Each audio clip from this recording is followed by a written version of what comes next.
Open the pod bay doors, Hal. I'm sorry, Dave. I'm afraid I can't do that. What would you do with the brain if you had one? Do? Why, if I had a brain, I could... Miles per hour. I could while away 46, 56 degrees.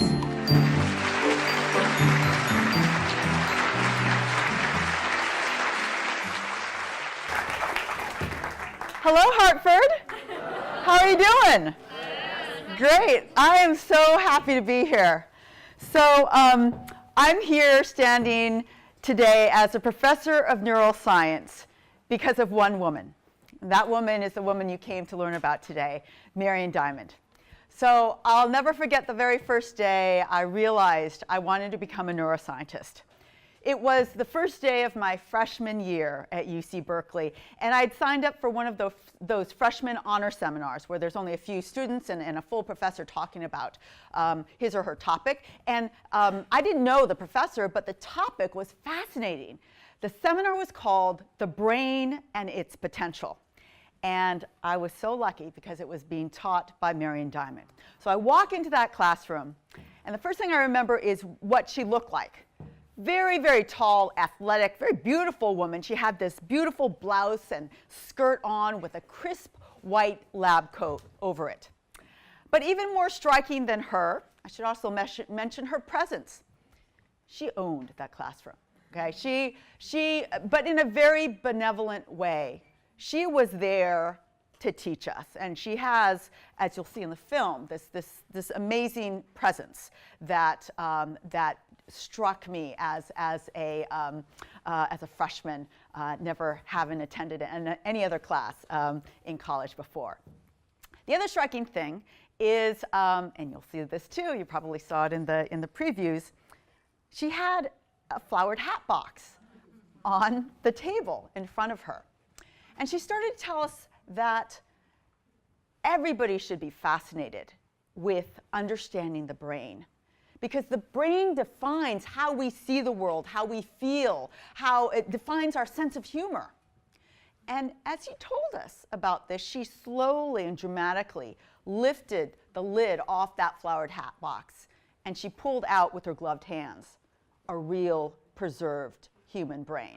I mean, who would expect a real preserved human brain to come out of a hat box, right? So all of our jaws dropped, and we said, oh my God, none of us had seen a brain before. It was just spectacular and an amazing way to kind of introduce this class to the wonders of the brain.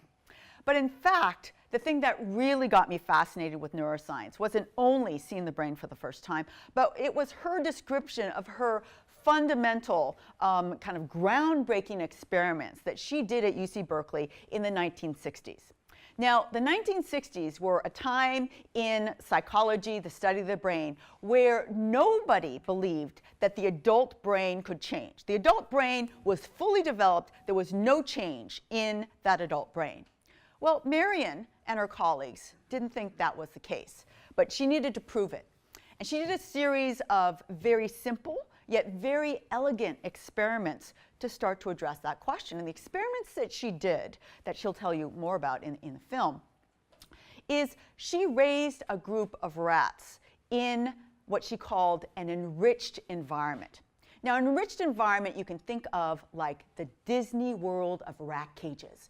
Lots of toys, really big, lots of other rats to play with. And she let them live in the Disney World of rat cages for several months. And she compared the brains of those rats, the Disney World rats, with rats that were raised in impoverished environments. By impoverished environments, it's just a shoebox of a rat cage, not very big, a couple of other rats, free food and water, full food and water, but no toys. And what she showed is that when you raise the rats in enriched environments, you got the outer covering of the brain, called the cortex, got significantly thicker. This I learned on the very first day of my freshman year at UC Berkeley, and I was sitting there going, that is the most fascinating thing I've ever heard in my whole life. I want to become a neuroscientist. And I did. So I walked out of the classroom. Sure, I wanted to become a neuroscientist. I had the great pleasure of working in her lab my senior year, working with her, studying these enriched environments. But the general question that her research approached was a question of brain plasticity. That is, how does the brain change in response to the environment? And when I got to my own lab at New York University in 1998, I wanted to study another form of brain plasticity, and that is memory. How our brains allow us to form and retain new long-term memories for facts and events. And that function is dependent on one key brain structure called the hippocampus. So I'm going to bring you back to 1998. I'm a really excited young assistant professor, given her lab for the very first time, and finally I'm going to be able to answer and ask all my own questions about the effects of how the brain allows us to form these new long-term memories. And when I think back on that time and starting my lab and hiring new people and graduate students and postdocs, the image that comes to mind is the image of a wonderful dinner party that you never want to leave because there's always somebody interesting to talk to and always something fascinating to talk about. That was the feeling in the lab. Now, if I think back on the first 6 years or so of my lab at NYU, and by contrast, think about my social life. Wait. The image that comes to mind is of a deserted ghost town from a Clint Eastwood movie with, the tumbleweed swirling the dirt streets. All I did was go from my apartment to my lab, to get takeout, to bring back to my apartment, to eat, to go back to my lab. I had no friends outside the lab. Lots of colleagues and lots of students, but I was just focused on starting my lab, getting tenure, gained 25 pounds, and it was not a good situation. And so I'm originally from California. I know how to lose weight, so I joined a gym. And so I go to the gym, and this time, miraculously, it actually worked. And the reason it worked is that I found this amazing class at the gym. It was developed by an amazing fitness instructor named Patricia Moreno. And this class is called Intensati. Anybody hear of Intensati before? Yes. Yeah, on NPR. So Intensati, if you listen to the interview this morning. So Intensati pairs physical movements from kickbox and dance and yoga and martial arts with positive spoken affirmations. So in kickbox class, you might be punching back and forth just like this. But in Intensati, you would say, I am strong now. And every move would be associated with a different affirmation. So I discovered this class one day, and I go in, and she says what it is, and then all these people start jumping and yelling affirmations, and I felt completely ridiculous.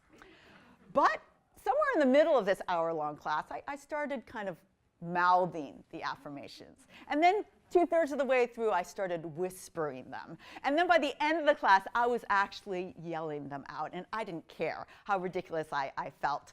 And something happened, I always felt good after an exercise workout. This literally tripled my good mood. If you yell things like, I believe I'm going to succeed, or I am inspired now, you actually start to feel that. And so, in fact, the workout was designed in terms of positive psychology. You're replacing negative thoughts with positive thoughts. So this workout really got me through. And what I immediately noticed, so I lost 25 pounds, I noticed immediate mood effects, immediate energy improvements. But something really amazing and really kind of groundbreaking happened about 1.5 years into this regular exercise routine. And this, I'll always remember, I was sitting in my office writing a grant. So I'm a professor of neuroscience. I write grants all the time. But that particular day, a very memorable thought went through my mind as I was writing the grant. And that thought was, gee, grant writing is going well today. I had never had that thought ever before in my entire career, okay? And when I thought about it, I think it's going well today. I think it's because I can focus, I seem to be able to focus my attention a little bit better. And I usually have hundreds of papers out on my desk. I'm trying to pull together, you know, the multi-million-dollar grant-winning argument. And you need very specific memory to be able to remember the details of all these papers. And my memory was better, too. This is what I was studying in the lab, and that really made me sit up and take notice. And I started to develop the hypothesis that perhaps my new exercise regime was affecting, in addition to mood, all of these other things. This sent me back to the scientific literature to ask, what can I learn about what we know from the neuroscience of the effects of exercise on the brain? And what I found was really amazing. So what happens when you work out? A single workout increases number of neurotransmitters in the brain, many of them associated with mood. A single workout will increase levels of serotonin in your brain, dopamine in your brain, noradrenaline in your brain, and endorphins in your brain. This is associated with the good mood that you typically get. What about attention? I was noticing better attention in myself. Well, it turns out that that is the most common effect that you see in studies looking at the effects of exercise in people. That is improved ability to shift and focus attention. So I said, check, that's happening to me too.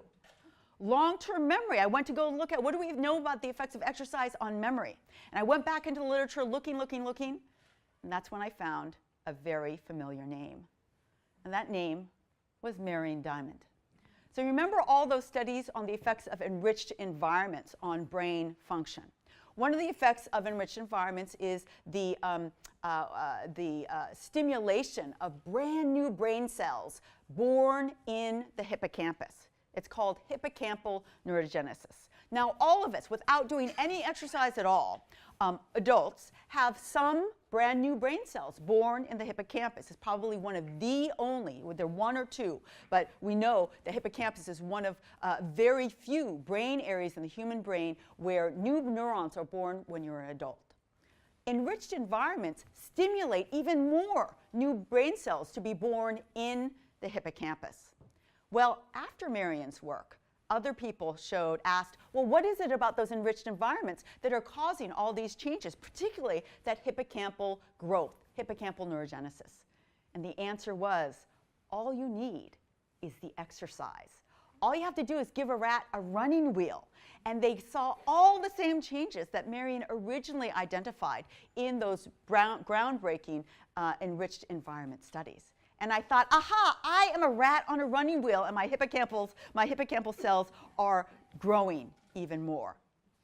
And so, so this was really kind of a paradigm shift. By going to the gym, I didn't mention this, but my social life got better because I started meeting lots of new people. My mood got better, my energy got better, my memory got better, my attention got better. But this kind of groundbreaking change quickly and easily moved into my academic life as well. Because I wanted to learn more about the effects of exercise on the brain. And as a professor of neuroscience, I know the best way to learn a new topic is to teach a new undergraduate course on that topic. So I decided to develop a new course called Can Exercise Change Your Brain?, where we would go over all those studies that I just summarized for you in the last few minutes. But then I thought, well, this whole idea was inspired by me going to the gym and really sweating and working out. So wouldn't it be fun if I could actually bring exercise into the classroom, get the students to exercise, feel the effects of exercise, and then tell them what exercise is doing to their brain? So I went running to the administration and I said, I have a great idea for a new class. Can exercise change the brain? And all you need to do is give me some money so I can hire an exercise instructor to teach the students. And they said, great idea, but we pay you to teach the classes, so no extra money. And so I went back to my office and I thought, okay, well, if they're not going to give me money to pay for an exercise instructor, I'll just do the next most obvious thing. I'll go to the gym myself and get certified to teach the exercise part of the class myself. And so, so I did. So I went to the gym, signed up for teacher training. Of course, I'm going to teach this class in Tensati because that was my favorite class at the gym. And I took my 5-day teacher training, so much fun. But this class is actually kind of complicated to teach. And that started a 6-month training period where I had to practice teaching this class just so I can teach this combined Can Exercise Change the Brain class. Of course, I'm developing the academic part of the class as well, but I had all my friends come over. I would teach classes of one person. I taught intensati to my cat at home. I did everything to practice because I wanted to take this very seriously. And then it struck me. This class was going to be 15-week semester, once a week, 1 hour of intensati that I would teach the students, followed by an hour-and-a-half lecture discussion about different topics about what exercise is doing to your brain. I realized that I was going to have a whole classroom full of students who had increased their exercise over a whole semester, my first clinical study. So I collaborated with some colleagues at Columbia University to develop a set of cognitive tests that I could give them at the beginning and the end of the semester. But I also knew I needed a control group. So I went to one of my colleagues and I said, are you having your students exercise during class? And they said no. And so I said, oh, do you mind if I test them at the beginning and the end of the semester? And they said no. So I had my whole study. And so then the day comes. It's September 7th, 2009, and it's the first day of the fall semester, the first day of the Can Exercise Change Your Brain class. And I walk into the same classroom that I had been teaching in conventionally for the last 15 years, but 3 things were very different. First, I was clad head to toe in Lululemon. I usually don't come to school in Lululemon, but I was teaching my exercise class. Second, I was really nervous. I speak to groups. I've been teaching for 19 years. I don't get nervous. But that day I was very nervous because I had to teach the exercise class, and I really wanted the students to like it. And the third thing was the students themselves. You know, first day of fall semester, you're excited, maybe a little bit nervous, don't know what's going to happen. These students look scared, really scared. I think it was me and my Lululemon. They didn't, I mean, they knew they had to exercise. They knew that part of the class, but they just didn't know whether they wanted to exercise with me. But the only way to find out whether this was going to work was to have everybody start exercising. So I want to bring you back to that moment of that first exercise, Can Exercise Change Your Brain class. So I'm going to ask you all to stand up. Please stand up.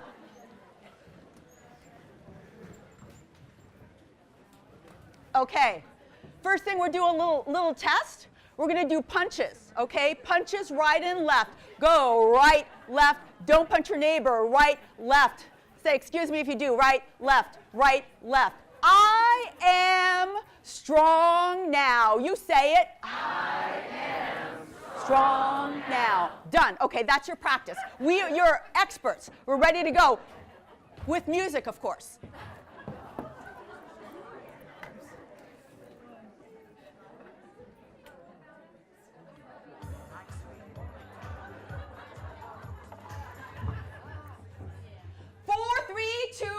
It's right, left, right, left, right, left, right.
with you before class, okay? So what happened? What happened in this Can Exercise Change the Brain class? Well, I can say it completely transformed the lecture experience, the course experience from the traditional, I stand up here for a whole hour and I talk to you, to really fun, interactive, much more engaged. It was much easier for the students to speak up, ask questions, think creatively in a classroom that started with this kind of positive affirmation workout, just putting people in a different mood. I can tell you that it transformed my teaching because my level of engagement that I require of myself for the classes went from here to here. And not that I make every class that I teach exercise, but I try and find ways to get the engagement up here. And that has been really transformative in my career because I am a university professor. Now this next question is, what did I find? What did exercise change their brain? Because that was the question of the class. And what I found, first I have to say that these are high-functioning NYU students. They're healthy. There was a whole wide range of them, from students that their only aerobic exercise was this class to the starting point guard on NYU's men's varsity basketball team, who was also in my first class. And what we found is 15 weeks of increased exercise relative to that control class that did not exercise significantly improved my students' reaction times. Their reaction times in responding to memory questions got significantly faster. Now, it was a significant effect.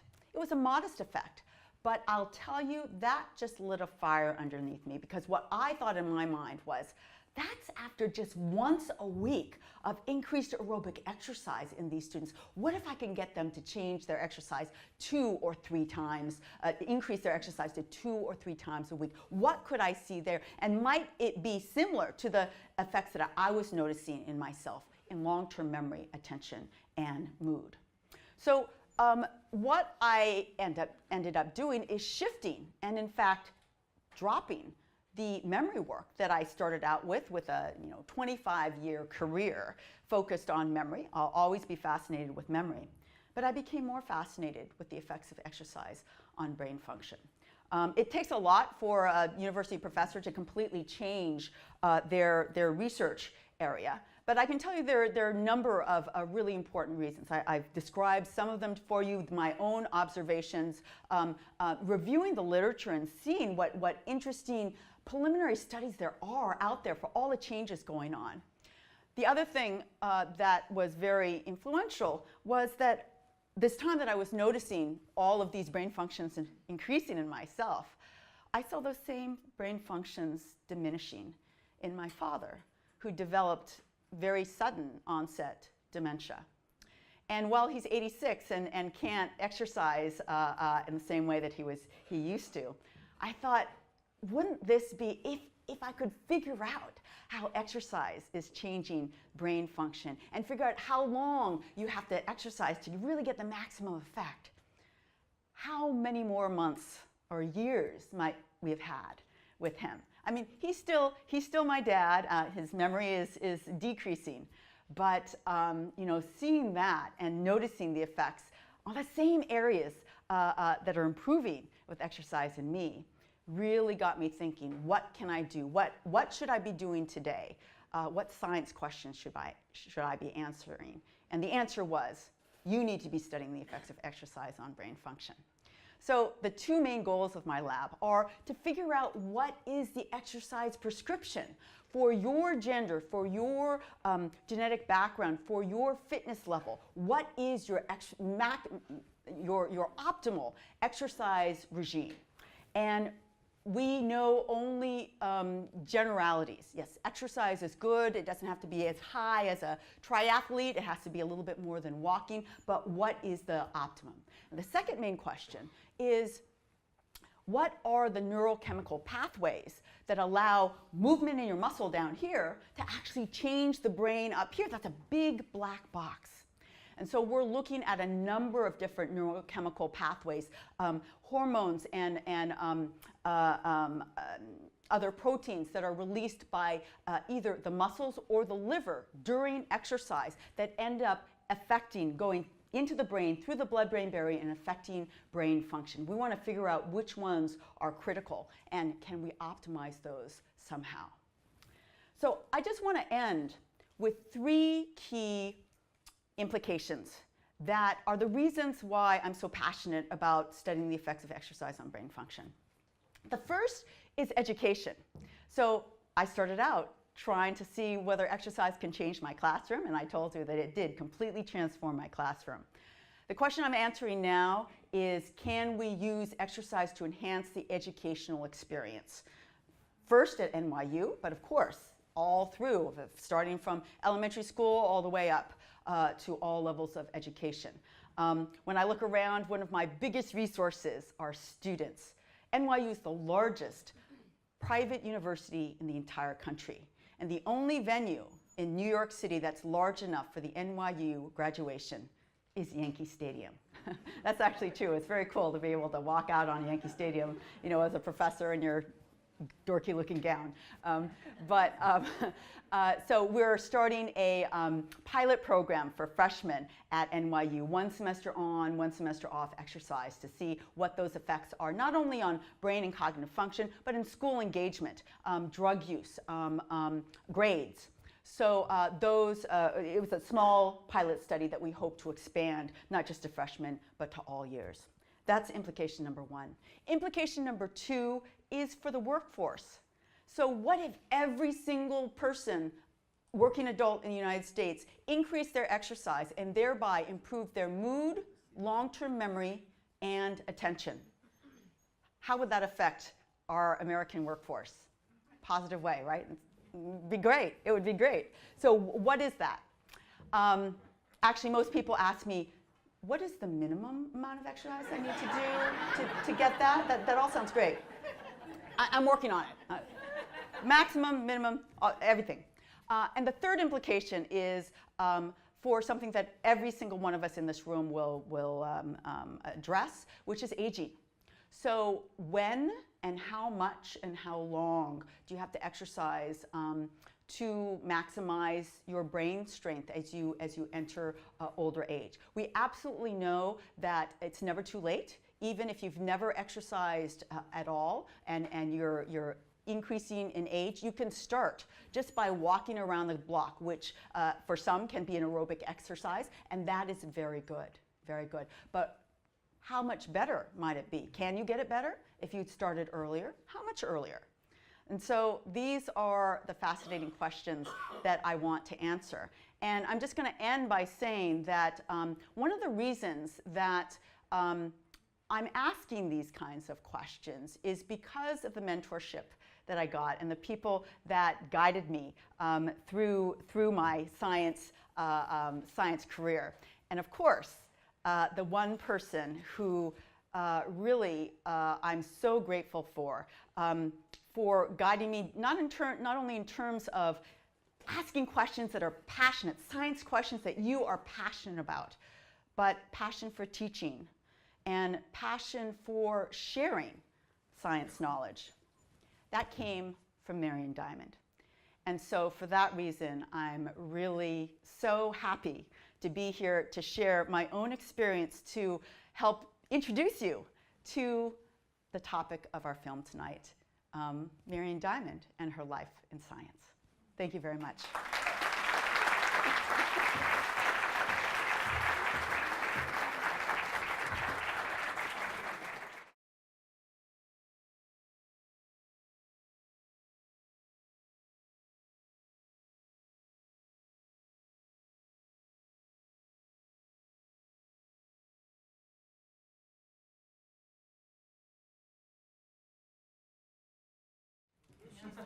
Is she still alive, Marian?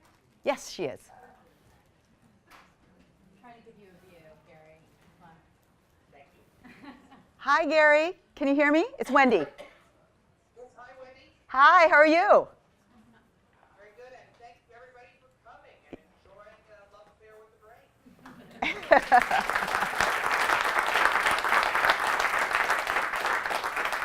They're clapping enthusiastically if you can't hear. So there's a first question. So, sorry, did we find those microphones? Yeah, so there's one question right here. Hello? Oh, yes. All right. So one question is, I can see and draw correlations between a lot of ancient technologies as long as what you are all measuring now. For example, Kundalini Yoga, we do a lot of affirmations in the Sanskrit language, and it's very similar, you know, my name is truth, I'm connected to the infinite, you know, all that sort of thing. So for an English-speaking American person, does it translate? Or do we have to be speaking English in affirmations, such as the modality that you talk about? You know, when you, I am strong. You know, so I'm asking, does the language barrier make a difference, or do we translate that in our own psychology? So all I can say is that there's studies showing that speaking positive things does affect mood. Now, I've done one study specifically, well, two studies specifically with Intensati. The other study, beyond the student study that I mentioned, was with patients with traumatic brain injury. And that significantly improved their mood as well. So, but we didn't separate it out. One group with affirmations alone, one group with exercise alone, and one group with the combination. So I think we could generally say that positive sayings, you don't have to shout them, just positive things that you vocalize can affect your mood. So yes, it matters if you can understand it, absolutely. Thank you. Sure. Other questions? It's a little bit hard to see if you, okay, great.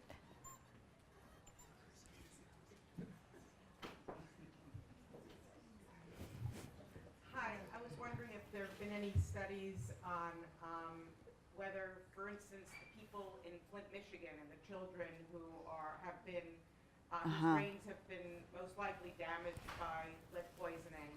And from what I understand, a lot of the criminal trends in the world increased during the years that there was lead in gas and decreased when lead was taken out of gasoline. I'm just wondering whether any organizations could get together and apply some of what is being learned through your experiments and Dr. Dimond's experiments, and could apply it to a population like that to help salvage what our country has done, and that city did to them. Yeah, that's a great thought. I don't know of any efforts to do that. You know, we would have to figure out exactly what those deficits are. But clearly, changing the water, improving food, nutrition, improving exercise are all things that we know that no matter who you are, whether you're in Flint, Michigan, or anybody, one can improve. So yes, we can absolutely do that. But I don't know of anybody that is doing that. I meant like sort of an accelerated improvement for what they've been doing. Yeah, no, that's great. I don't know if anybody knows of what that accelerated kind of plan would be. Thank you. Lindsay, I'll jump in here. I wonder if Yeah. are people able to hear me when I just speak like this? Yes, yes. Yes. It's wonderful doing this with Wendy, even though I can't see because Wendy can answer the science, and I can answer the anecdotes and make things up because I'm a filmmaker. Anecdotally, there was a wonderful article from a public health official in Flint, Michigan, who was making the observation that lead in children is a heavy metal, and its negative impact will simply never be erased as a heavy metal. So what can be done? That public health official, I'm sorry, I don't know the specific article, was saying it's an enriched environment, which is the most important public health response that we can do. And essentially, it's downstream of Dr. Dimond's research.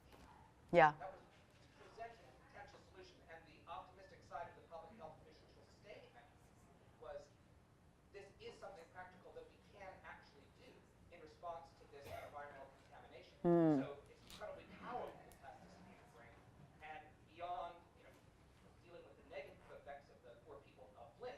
Yeah. I just hope that everyone here in the audience right now has their cortex and dendrites working better than they were before you came in. Talent and newness that you are absorbing right now. Great. Great. Other questions? Yes, we have a question right here. I was just wondering what Dr. Dimond is doing now to kind of enjoy her advanced aging years. How is she keeping vital and engaged? You want to answer that, Gary? Did you hear it? Oops.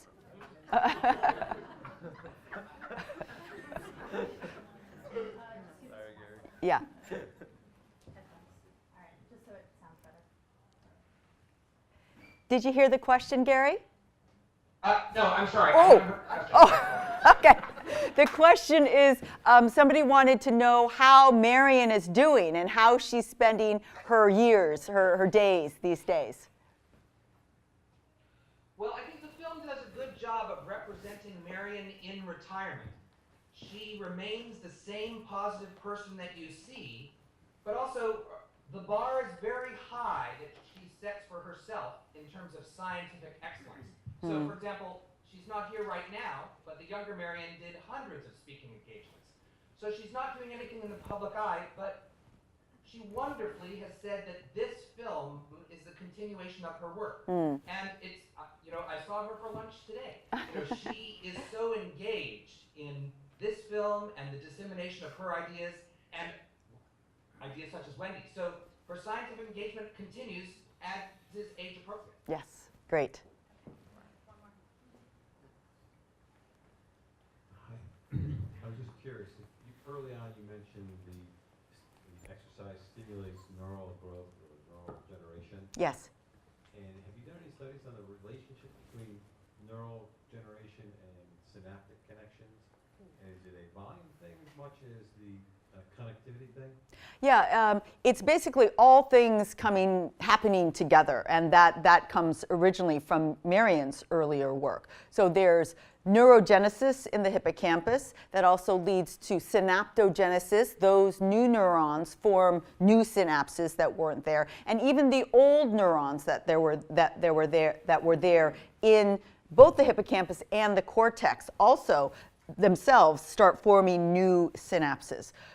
There's also angiogenesis, which is the birth of brand new blood vessels in the brain that's stimulated by both environmental enrichment and exercise. And that's critical because the brain is the #1 user of oxygen in our whole body. So to have more blood vessels bringing oxygenated blood to the brain is helpful, especially if you think about stroke becomes more and more prevalent as we get older. And the best thing that you can do for a stroke is have lots of other blood vessels around to take over if one bursts. Yes, there's a question over here. Oh, One more here. oh, sorry. Mr. Weinberg, thank you very, very much for your film. It's wonderful. And I was wondering what drew your attention, you and your wife, to direct this film and how it may have changed your life. Did you hear that, Gary? I think so. I really want to give credit to my wife for choosing the subject matter of Dr. Dimond. We had made a previous film that was called Soldiers of Conscience that, in the broadest sense, was about war and killing. And it told the story of both sincere warfighters who kill when their nation asks them to, and conscience objectors who could not do so. And we came out quite brutalized by looking into the study of anatomy for the purpose of killing human beings for some period of years. And we said to ourselves, we have to do the opposite. We have to have a fact-based, good news story that celebrates the human anatomy. And that search led us directly to Marian Dimond, and it has been a joy to collaborate with her for 5 years to tell a story that, I hope is the antidote to the fear that we all have of mortality and old age and the lack of our own brain's capacity. And I forgot the second part of the question, but that was the genesis. So how have I changed? Honestly, in every way. I personally feel more engaged with my own brain. And as a filmmaker, I've learned something very profound. Kathy and I have made many films on many different subjects. And a lot of them are controversial, and a lot of them shine lights on important negative things that happen in the human experience in an attempt to improve those. But this film is different and unique. It's a joy-filled film. And so what I've personally learned from Marian, even beyond scientific knowledge in the brain, is the importance of a joy-filled life and how healthy and healing and important that is. I'm sure, actually I know when you can speak at length on this, but you have no idea how many people have spoken about what Marian has meant to them as a personal role model and as an emotional role model. Even in the face of all the horrible things that do happen around us, with plasticity of the brain, we can change our own, not only attitude, but our own biology. What an empowering thing. Yeah.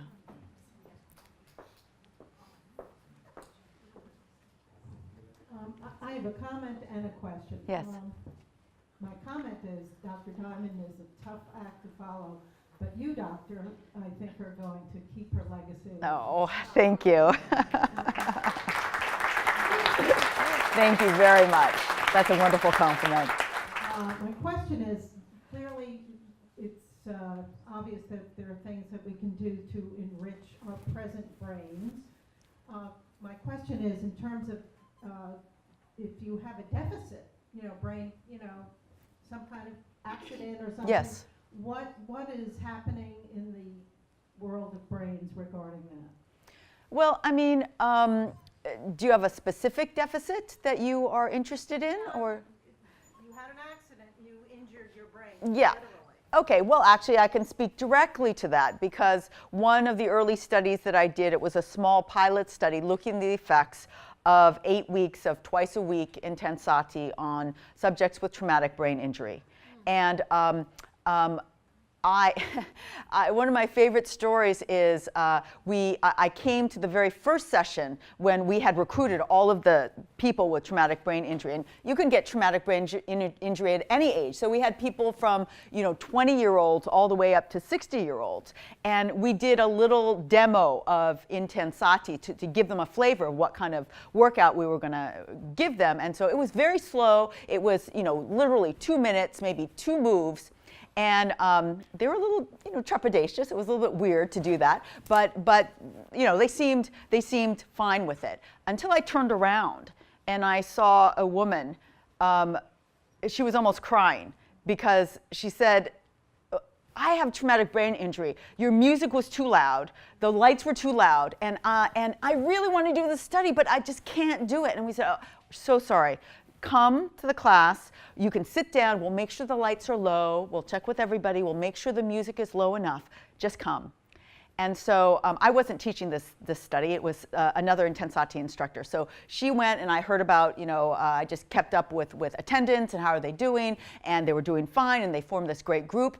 And I got this invitation at the end of 8 weeks. They wanted me to come and watch them. So I went. And I knew that they were doing it at kind of lower levels. They had traumatic brain injury, and many of them had, hemiparalysis in one arm or one leg. So I came in my work clothes, but I was going to do the workout because I didn't think it was going to be too hard. Oh my God, they were doing that workout to the level of any New York City intensati class. And that woman who was crying, she was in the front row. I almost did not recognize her. And what they all said was that it completely changed their mood and their outlook on life. One of them said, "It taught me how to smile again," which was very, very powerful. Now, we did not see cognitive improvement in memory or attention, but this was only 8 weeks, and I saw them right as they were, I think it was a slow buildup, and right at the 8 weeks, they really started getting all the moves together. So I feel like if we were able to do that longer, then we would start to see the cognitive effects. But that's a really good example because traumatic brain injury is messy. It's all over the brain. But this shows that at least, and depression is a huge issue in traumatic brain injury. So this workout, exercise, possibly the particular combination of exercise and affirmations was very effective in traumatic brain injury. Hi. Could you tell me what the implications would be in relationship to Alzheimer's and dementia? Yeah, sure. That's a great question. So the implications for Alzheimer's and dementia are the following. In Alzheimer's disease, there is degeneration of this structure critical for memory, the hippocampus. It spreads out into the cortical areas, but it starts in the hippocampus. That's why early Alzheimer's disease patients have those clear memory impairments that become noticeable. So what exercise does is it does not cure Alzheimer's disease. You're going to get Alzheimer's disease if that is in your genetic outlook. But what it can do is build up more healthy hippocampal cells before the disease starts. That means that it's going to take longer for that disease to damage enough of your hippocampus to start exhibiting deficits. So at the very least, what long-term increases in exercise are going to do, it's going to give you more time with a functioning hippocampus than you would have if you had not done the exercise to make those new hippocampal cells that you're making with the exercise. That's the implication. And I'll jump in, and Wendy, Yeah. please let me know if I'm out of line with my anecdotal response here. Okay. I wonder how many people in the audience have ever seen the film Alive Inside? Sort of raise your hands high if you have. Okay, very good. Yeah. So correct me if I'm wrong, I haven't seen it, but I've heard the reports. Alive Inside is a documentary about people with Alzheimer's who, through music, recover memories and experiences that they thought they had forgotten because of Alzheimer's effects. Yes. So, first of all, I agree with Wendy entirely what she says, but here's the interesting thing about the brain.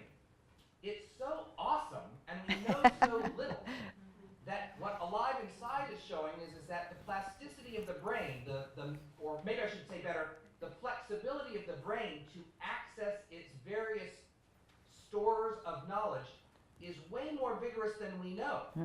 So what Alive Inside demonstrates is that, no, you can't repair a damaged memory that has been ruined by a disease or an injury.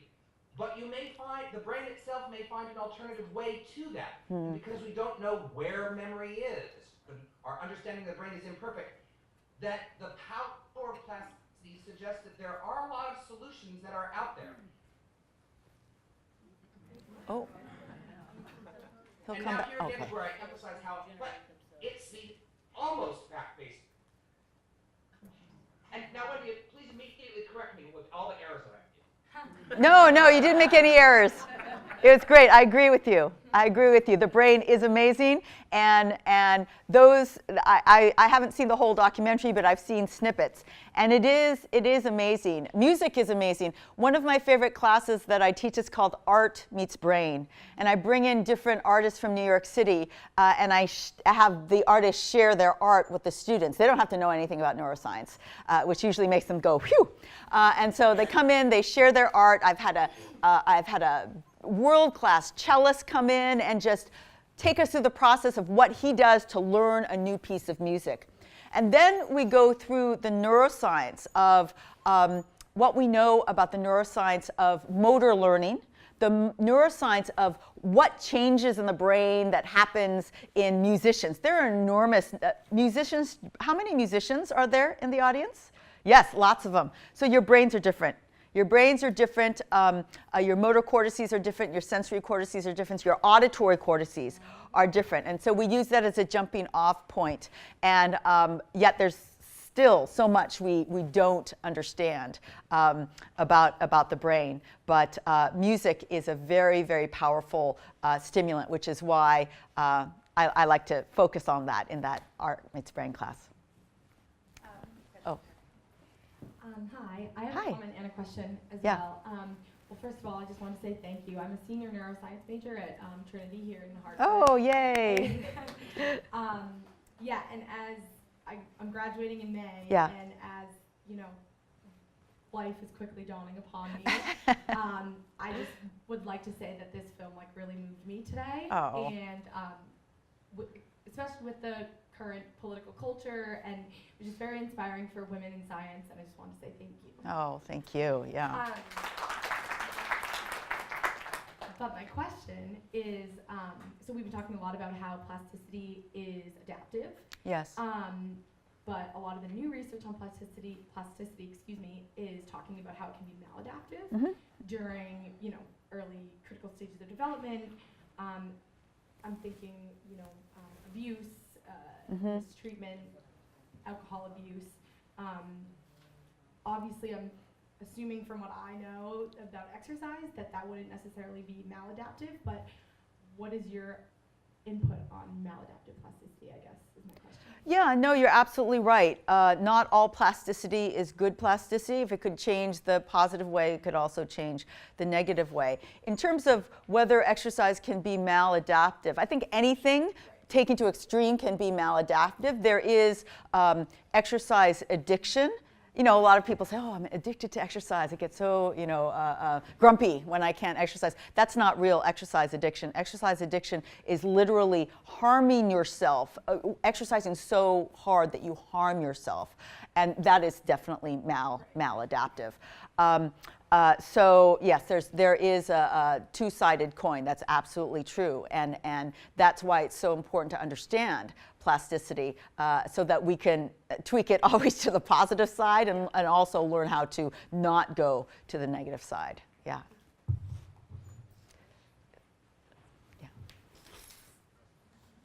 Thank you. I'm also at Trinity. I'm a psych major. Uh-huh.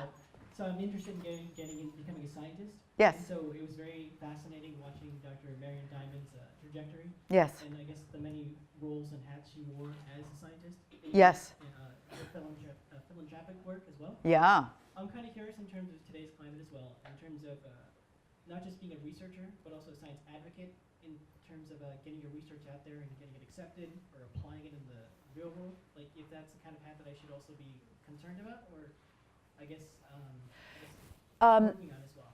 You have to make choices. So not everybody goes out in the world to try and get it applied. There are many, many thousands of scientists that stay happily in their world of academia and make important findings that may never make it to the New York Times or nobody may know about it. Yet it's critical because this is a big field that is moving forward. And you never know what aspect that we know about will then be the next cure for cancer or be the next cure for Alzheimer's disease. What I can say is that one of the exciting things that has developed more recently that certainly wasn't there when I was a student at Berkeley in the 80s with Marian is the scientist entrepreneur. So there are so many different entrepreneurial institutes that are developing in different organizations. In fact, I entered the NYU Entrepreneurial Challenge in last year to learn how I might bring, I basically want a new way to gather data because I don't need 60 people in my study. I need thousands of people of different age groups, of different kinds in my study to really answer the questions that I laid out for you today.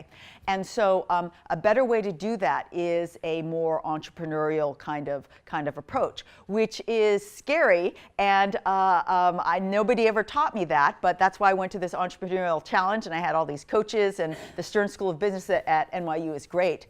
And so I wouldn't say there's tons of scientists running in this field, but it's now a venue that's open, and it brings up lots of interesting possibilities that I never was taught about or even thought about through much of my early career. So it's not to say you have to do it, it's just one of many possibilities. And that's the cool thing about science. There's so many different things that you can do with it. You can be a pure teacher of science, and that is fantastic.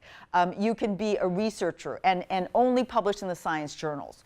You can reach out and do a lot of public outreach and go and talk to great crowds like this, people that maybe don't hear a lot of neuroscience from a neuroscientist. And I love to do that, but you don't have to do that either. Many of my colleagues never do stuff like that. It's your choice, which is part of the reason I love being a scientist. Thank you. And I can add to that as the sort of institutional memory of Marian Dimond, having listened to her very intensely for years. I've actually heard her answer that exact same question. And what she says is, find what you believe in your heart and go for it. Yes. If that's applied science, go for it. If that's hard science, go for it. She is so encouraging of the passion. And she'll also say, here's the other thing that Wendy was talking about in one direction, but I'll mention another, is that every child playing with sand and water on the beach is a scientist. They're saying, if I make the sandcastle this way, the tide takes it away. And if I do it that way, it survives. So science doesn't have to only be in the lab. Science can be, well, every time you bake a pie. Yes. Yes. Yes. Hi. To build on the last gentleman's comment, I was wondering, in regard to the part of the film which showed the Cambodian children, the community where Marion went, I forgot the name she gave it, but it was like Science in Action. Yes. Okay, and I'm just wondering if there's any efforts to apply this in impoverished environments here in the U.S. Gary, do you know, did you hear that? She wants to know whether the Cambodian experiment is going on in the U.S. right now. Well, the easiest answer, and I believe it's true, is yes, absolutely, but it's beyond philanthropy. The idea of an enriched environment being vital for the development of a child's mind is in child education across the world, and in almost every after-school program, and in almost every philanthropy program, and in zoos, the idea of an enriched environment for animals. So the concept is everywhere now. The interesting thing about the film is how hard it is to make change from science to the real world, and the great virtue of Marion's ability to ask important questions and make those changes, we see it everywhere. But if your question is more specific, is there a particular place that's supplying it? I'm sure that absolutely there are. I can't list them for you, but this is now the dominant idea, and by the way, I feel sure that there are parents in the audience who are nodding right now. How many parents in the audience have been told, read books to your children? That is one of the simplest and most popular talked about ways of creating an enriched environment. So it's sort of there for all of us. Right, but in the light of this huge disparity in income inequality, and we all know there are communities with vast resources and then others with dire situations all across the country, and so I mean this work is really beautiful and exciting. It just seems like the need is huge. It's a political question. Yeah. Well, it is.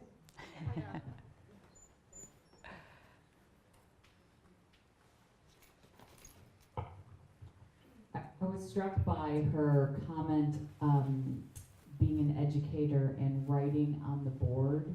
Yes. And using that low-tech solution and recognizing the need for it Yes. from an educational and from a learning standpoint to Yeah. get the information to the associative cortex. Yes. And I'd just like to open up the conversation to your thoughts and reflections on the influx of technology now in the learning environment, and certainly kind of enriched environment for a lot of people means stick your child in front of an iPad or in front of a computer game, and I just open that for your reflection. Yeah, no, that's a great point. I always appreciated her writing on the board. I also always appreciated her beautiful handwriting because while I use PowerPoint now, I try and write on the board. It is hard work to keep your handwriting legible while writing and keeping everything in mind. So she is a master at that. And they didn't show my favorite thing that she did that I loved, which is she would draw a, do you know what a spinal cord, a cross-section of a spinal cord looks like? It looks like a butterfly, right? And she would get to the spinal cord stuff, and she would take 2 pieces of chalk in her hand. She would go, poof, poof, and it would be a perfect spinal cord butterfly. And we'd all be, wow. Did you ever see her do that, Gary? Do a spinal cord butterfly on the board? No, but I've heard this story. Okay, so, because everybody comments on it. And what do I think about technology? Some of the technology is amazing. The ability to quickly and easily test students via their phones, do a little pop quiz, that's very, very useful. The overuse of PowerPoints is not great. You can still do it well. You can do it well if you slow down, and there's something very useful of a beautiful scientific diagram that has been beautifully rendered, that that can be as good as a well-drawn figure. Not everybody has the drawing skills to do what Marian could do on the chalkboard. So that has to play into it as well. But if you're asking how do I grade her level, her low-tech, not old-fashioned, but very effective way of teaching, that's the gold standard in my mind. So we need to come to a better balance and add in the technology that's useful, but have more people kind of apply the kinesthetic kinds of ideas that she developed over all those years, and clearly was so effective. There, yeah, okay, yes. I just wanted to make a comment on the question somebody had about how is this being applied in schools. Yeah. And I happen to work with a Child Development Center here in Hartford, Kingsley Child Development Center, and they have always had, of course, a very strong orientation towards enrichment and good nutrition and all that. But this past year, they adopted a summer program which brings in affirmation and exercise as well. And they are doing their own study on the results of that, and I think that'll be very interesting. Absolutely. That's great. I'm so happy to hear that.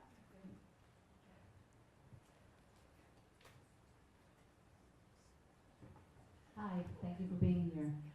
Has any of Dr. Dimond's research been applied to the study of mental illness and treatment of mental illness, any of the plasticity research? I mean, yes, in general, there are plenty of exercise studies being done in schizophrenia, in, I wouldn't say plenty, but there have been some studies done on exercise in autism. I'm most interested in the effects of exercise in attention deficit disorder, because I told you the most common effect of exercise is improved attention. And there have been some studies, but I think that certainly not definitive studies to say, hey, this is better, worse, the same than this set of drugs that are being used for attention deficit disorder. So absolutely, to many different disorders. Hi, I want to say that the film was very interesting and very inspiring. And I wanted to ask, when you do your studies, and I understand, and maybe I misunderstood, you use students at NYU. Do you know anything about their background, where they came from, what kind of trauma or not, or wonderful life they had? Or do you just look at these students exercise and the next group does not? Yeah, so not all of my studies are only on NYU students. That's one part of my research program. And yes, absolutely, we take a lot of background information and find out about mental illness, and we have certain criteria. So if you have suffered from neurological diseases, mental illness, you typically do not go in the first round of studies. The second group of studies I've been doing have been on the adult population, which are not at NYU. And again, to do a good study, you have to have make sure that your population is random yet homogeneous as you can get it. So yes, we pay attention to socioeconomic status as well as mental diseases and physical diseases as well.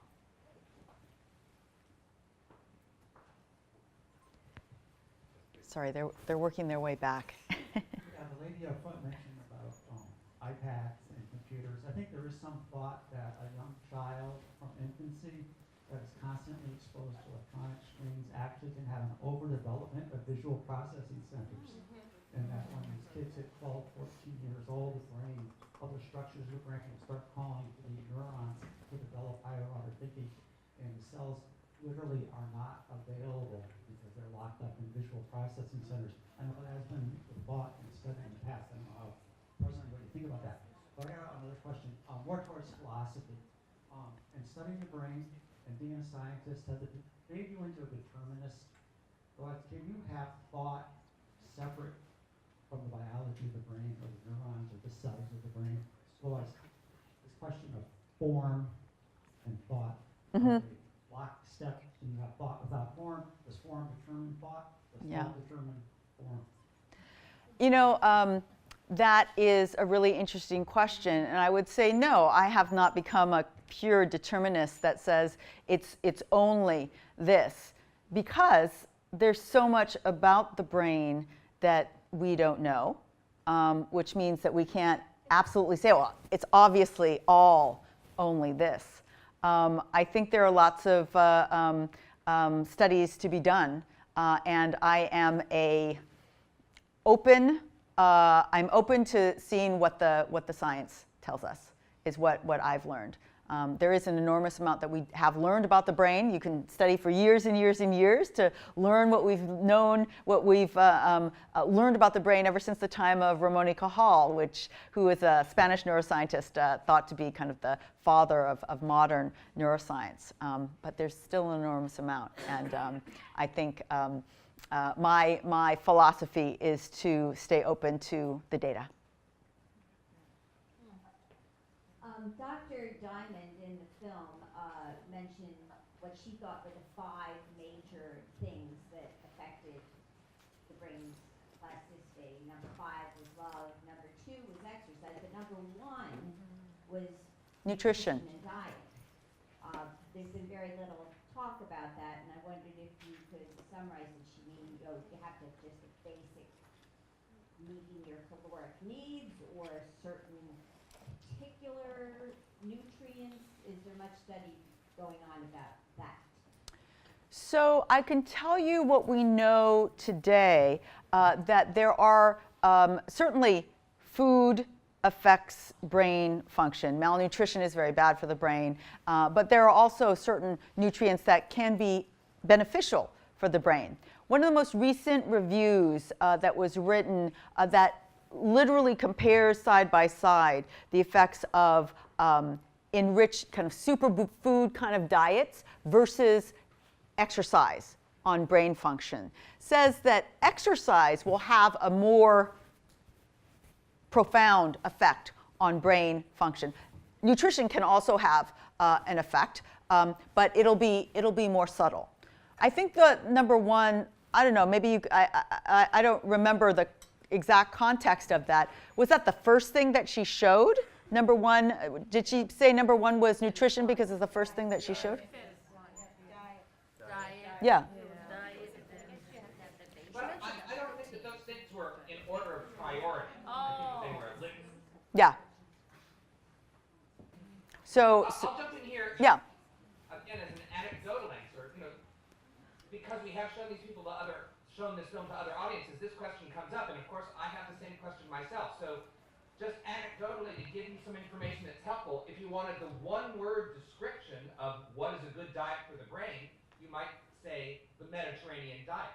A vegetable and grains, less meat, less sugar diet. That a lot of the things that we know intuitively and our parents told us are good for us are good for us. And a lot of the fast food, industrialized food things that we know are not good for us but are cheap and convenient, turns out not good for us. But the real answer to that question is please do more research and find out what works for you and your body. And as Wendy says, exercise may very well be more important. But I do like to throw out the practical answer of the one-word Mediterranean diet and then inspire all of us to figure out what that means at a day-to-day, meal-to-meal basis. Yeah. Great. Hi. Yes. I was wondering if you found out that any companies are interested in pursuing this exercise program in their workday. I mean, it seems that they would make people more energetic and, Well, we haven't gone out to solicit that kind of response. You mean in terms of the entrepreneurial effort that I mentioned? No, I just mean people. Oh. I see. So for workers, they be more energetic, more productive. Yeah. They had just I would, if you Google, current trends in the workplace, you'll find wellness programs. Everybody has a wellness program. What is their wellness program? I'm going to give you a free gym membership. Guess how many people use that free gym membership? So we have to kind of move beyond this first step. It's great that they're thinking about it. How to do it, that's a harder question. And that's basically what I had to learn switching to looking at the effects of exercise. I had to become an exercise motivator. And that is a hard thing. And so there are different strategies, and it really depends on your population. I can't give you a pat answer that will apply to everybody.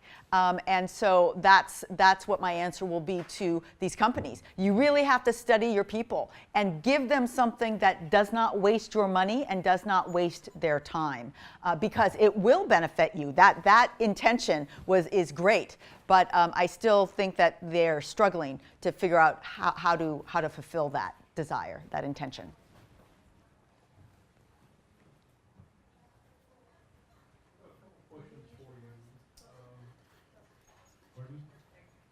A couple questions for you. Yes.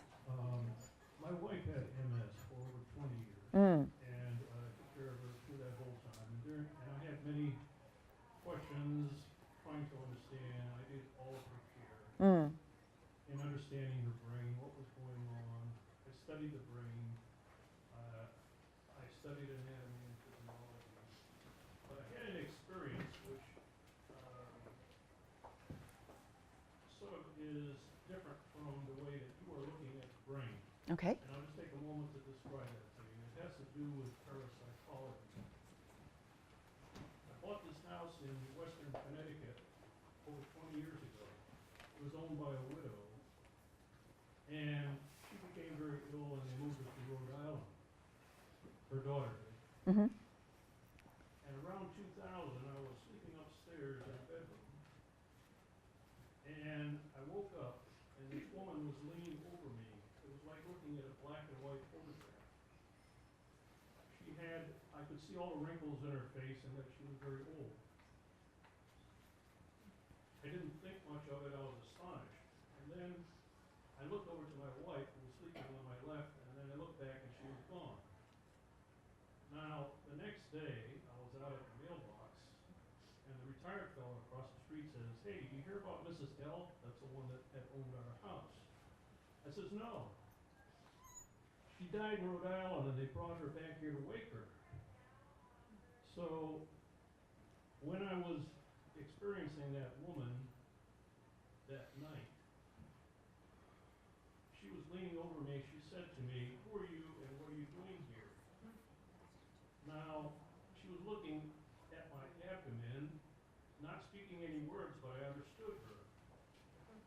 And so that told me that her mind, which was on the other side, still was able to think. It did not know everything, being on the other side. It also was able to sense things that were here. Now, if you look at the brain, you think that everything is stored in it. But I've studied the brain, and you may want to comment on that, but there's nowhere in the brain that they have found where anything is stored. Information. There may be relationships to this reality through the brain, and the soul, and the mind is actually, I believe, in the soul on the other side. And it relates from there to this reality through the brain. Do you have any comments on that? Well, yes. So I think that in terms of storage of information, I can say certainly something about that. There are certain parts of the brain that we know are selectively responsive to, for example, faces that you know. And the idea is that memory for those faces includes those cells that respond selectively for those faces. So those cells become the stored memory for that face, those cells that respond selectively to the face. So we do know a little bit about that. I really can't comment on the link between what happens in your brain when you die and if there's communication there. Simply, there's no studies on that. But the memory storage is the only thing that I could really comment on based on the scientific background that I have.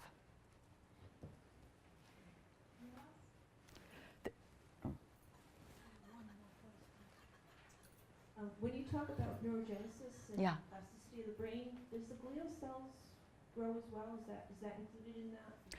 Yeah, so glial cells, we've known for a long time, can grow and regenerate. And some subset of glial cells are the ones that respond to injury in the brain. So we've already always known that glial cells can be born and reproduce in adulthood. It's the neurons that for a long time we thought, well, they can't regenerate. So yes, they were included there, but always thought of as just support, not that interesting, not anything you want to focus your career on. But then now there are many, many people focused on glial cells. So is there any thinking about was Einstein and his having such a high percentage of glial cells? What purpose? Is there any thought as to why his was that prominent? Yeah, I mean, I think the early interpretation when Marian first made that discovery was that his neurons worked more, and so they needed more support. That is now a more outdated idea because of what we know the glial cells can do. I don't know actually what the current thinking of the current interpretation of the higher numbers of glial cells for Einstein's brain is, but yeah, I'm not sure what the current thought of is that. Do you know, well, I can Gary? sit here and sort of reward the audience for being at this particular thing, so I can tell you some insider stuff, and that is that it was a very controversial study. When the film gives Marian credit, really that credit is for fueling more investigations into glial cells. I mean, pretty much any scientist would say you can't generalize from one brain. No matter how interesting the results are about Einstein's brain, if Marian had said this proves X or Y, science would say, come on, it's the study of one, you can't do that. So it was intriguing. Really, you can't do much more. And a lot of people have pointed out that the aging brain has a higher level of glial cells to neurons than the younger brain. So perhaps it was a function of age rather than brilliance. But the study of the glial cells has proven to be fascinating and rich, and the film, of course, justifies that.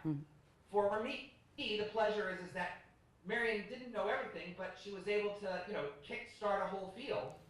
And for me as a filmmaker or a non-scientist, I was incredibly stressed out to understand the field. I thought, my heavens, here I am, in fact, one night in the middle of the night, I'm editing that particular sequence, and I realized, I don't know enough about this. So, of course, like everybody else in the middle of the night, I start Googling stuff. I find a whole book on the glial cell. Oh, heaven's sake, at last. I'm going to get enough information to make the film through this book. I couldn't find it online, so middle of the night, I send an email to the author, who is R. Doug Fields, who we've done panels together, and whose research shows up in the film.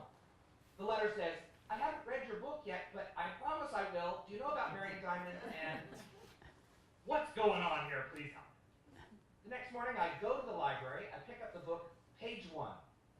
Marion Dimond was in her lab with Einstein's brain. So he knew all about her, and I had to send an immediate email, thank you so much for already knowing about Marion Dimond. Please help me out, and thank goodness he did. Because the glial cell is fascinating, and Scientific American called it one of the 10 most dynamic scientific stories of the decade. But I don't want to overstate Marian's contribution to it, other than that she helped fuel that research, not necessarily that her conclusions were conclusive. Is there any research being done on how a disappearing cerebellum can be regrown? How a disappearing cerebellum can be regrown? Or regenerated, rather. I am not familiar with any data there. There's no information, to my knowledge, that new neurons can be regenerated in the cerebellum. Is there a disease that you're specifically referring to?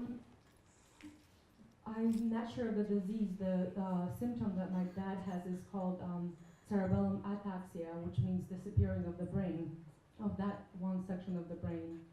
And then we were just trying to see if there's anything that can be done to slow it down. I see. Since we cannot, regenerate it.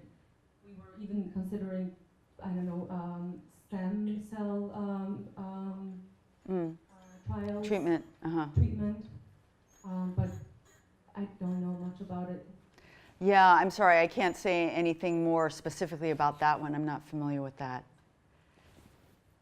And there's one down here.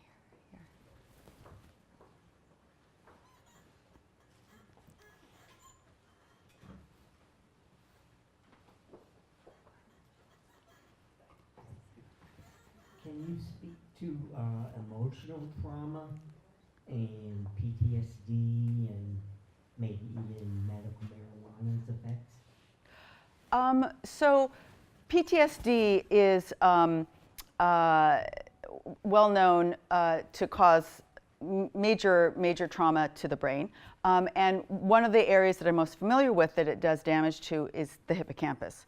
So the hippocampus has many receptors, which are like little receivers for stress hormone. PTSD patients have incredibly high levels of stress hormone, and that ends up going to the hippocampus and shrinking it. So people with PTSD have memory problems, their hippocampi are smaller, and that is one area that we know how to grow back because there is hippocampal neurogenesis. So not that that is a major or known or direct treatment of PTSD, because there are also psychological or psychiatric kinds of approaches to treat it. But I do know that PTSD patients have shrunken hippocampi, they have cognitive problems, memory problems, and that this is one obvious way that exercise, or one situation where exercise can directly help that. Absolutely. And I experienced severe childhood trauma and trauma as an adult. And I'm going through an awful lot of memories. And, it's been very painful and difficult. Yeah, so it's a little bit of a double-edged sword. So PTSD can shrink your hippocampus, that impairs your ability to form new long-term memories, but at the same time, emotional memories, negative emotional memories, involve not only the hippocampus, but another structure called the amygdala. Those memories are very, very long-lasting memories, memories that you cannot get rid of. We still don't know exactly how to get rid of them. New research shows ways that you can get rid of negative emotional memories in rodents, but it involves invasive procedures that we can't do in humans. So that's an exciting direction that may be able to be applied to people that have these negative memories that they want to get rid of. That's the topic of what's the name of that movie with Jim Carrey? The something of the spotless mind. That's the idea there.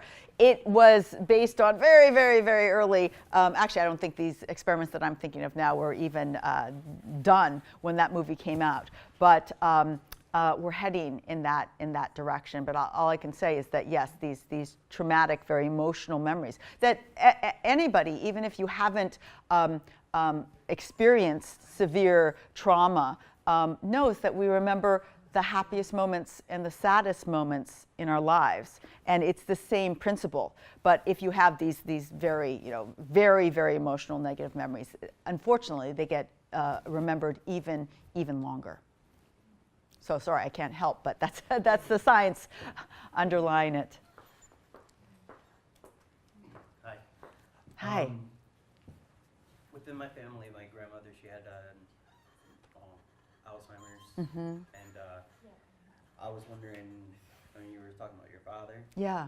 And I'm wondering the whole thing about memory. Like the way I see it is like as a person gets older, they need to have these cues to help keep them. So as like he was saying about the music, I'm thinking it's kind of like cues and triggers. where it's like as a person's older, probably keeping like those good memories around, and so you don't lose them? So the things that stick with us are the memories that are the oldest. Those are the ones that have been strengthened or consolidated the most. So, you know, my father's memories of growing up and our family life and childhood, those are great. His hippocampus does not work so well right now, so forming new memories are very difficult.